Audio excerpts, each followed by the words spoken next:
Hi hello అండి. ఇవాళ మనం వెజిటేబుల్స్ పన్నీర్ వేసి దమ్ బిర్యానీ చేద్దామండి. ముందుగా బిన్నీస్, క్యారెట్, పచ్చిమిర్చి, అలాగే పన్నీర్ ముక్కల్ని కూడా కొంచెం ఫ్రై చేసి పక్కన పెట్టుకోవాలండి. ఈ విధంగా కోసుకొని ఉల్లిపాయలు, కొత్తిమీర, అల్లం వెల్లుల్లి పేస్ట్, ముందుగా అన్ని ముక్కల్ని పచ్చి ముక్కల్ని అన్నింటినీ ఒక దాంట్లో వేసుకొని అందులో కొంచెం ఉప్పు, పసుపు, కొన్ని పచ్చిమిర్చి కూడా అండి, పసుపు అవన్నీ వేయాలండి. ముందుగా ఇందులో పుదీనా, కొత్తిమీర అన్నీ సన్నగా తరిగి పెట్టిన వేసుకున్నామండి. వీటికి తగినంత పసుపు, అల్లం వెల్లుల్లిపాయ పేస్ట్ అండి ఫ్రెష్ది, గరం మసాలా, కొంచెం పసుపు,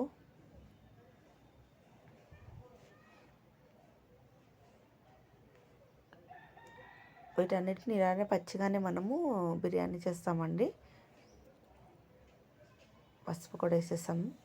ఇప్పుడు వీటన్నిటిని మనం పెరుగేసి బాగా మిక్స్ చేసి పక్కన ఒక 1 అవర్ మ్యారినేట్ చేసి పెట్టుకోవాలండి. మ్యారినేట్ చేసి పెట్టుకుంటే ఇవన్నీ వాటికి పట్టుకుంటాయి కదండి. చికెన్ ఎలా చేస్తామో అలా ఆ విధంగా అనమాట.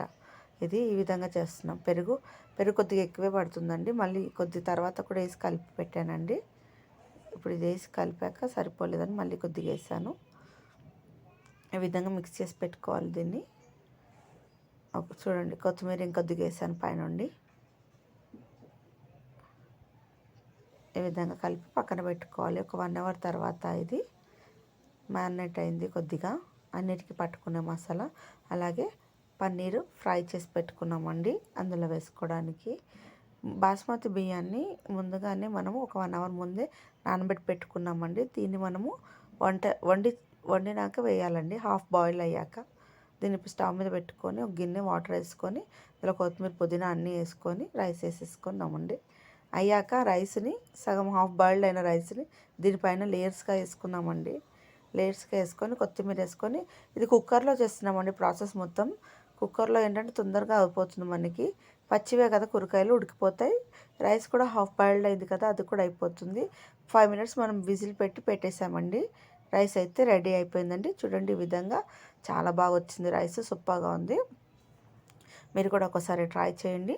వీడియో కనుక నచ్చితే లైక్ చేయండి, షేర్ చేయండి, సబ్స్క్రైబ్ చేయండి. Thanks for watching, thanks for supporting. Thank you so much అండి. చాలా బాగా వచ్చింది రైస్ మాత్రం. మీరు కూడా ఒకసారి ట్రై చేయండి.